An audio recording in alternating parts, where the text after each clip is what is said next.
కనీసం జీవాలుగా మేము ఉన్నాం. కేసీఆర్ గారు మమ్మల్ని తెలంగాణ జనాలలో కలిపిండు.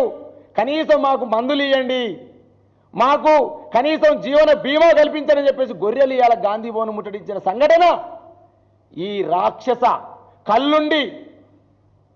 కళ్ళుండి నోరుండి మాట్లాడలేని కబోదుల్లాగా వస్తున్న ఈ కాంగ్రెస్ ప్రభుత్వం ఏదైతే ఉందో ఆ కాంగ్రెస్ ప్రభుత్వానికి నాయకత్వం ఇస్తున్న కాంగ్రెస్ పార్టీ గాంధీ భవన్ ముందు గాంధీలాగా వ్యవహరించారు.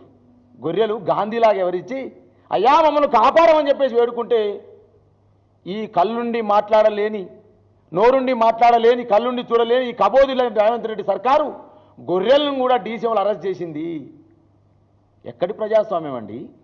సామాజిక న్యాయం 7వ గ్యారంటీ, ప్రజా పరిపాలన ఎవరైనా ఏం మాట్లాడొచ్చని చెప్పేసి మాట్లాడిన రేవంత్ రెడ్డి ఆ గొర్రెలు మూగజీవాలు మాకు బీమా సౌకర్యం కల్పించాలని, మాకు నటల మందు ఇవ్వాలని, మా గొర్రె మూగజీవాలకు కనీసం మందులు ఇవ్వాలని ఆలోచన చేస్తే గొర్రెలను కూడా అరెస్ట్ చేసి పోలీసు వాళ్ళు ఏం చేయాలి?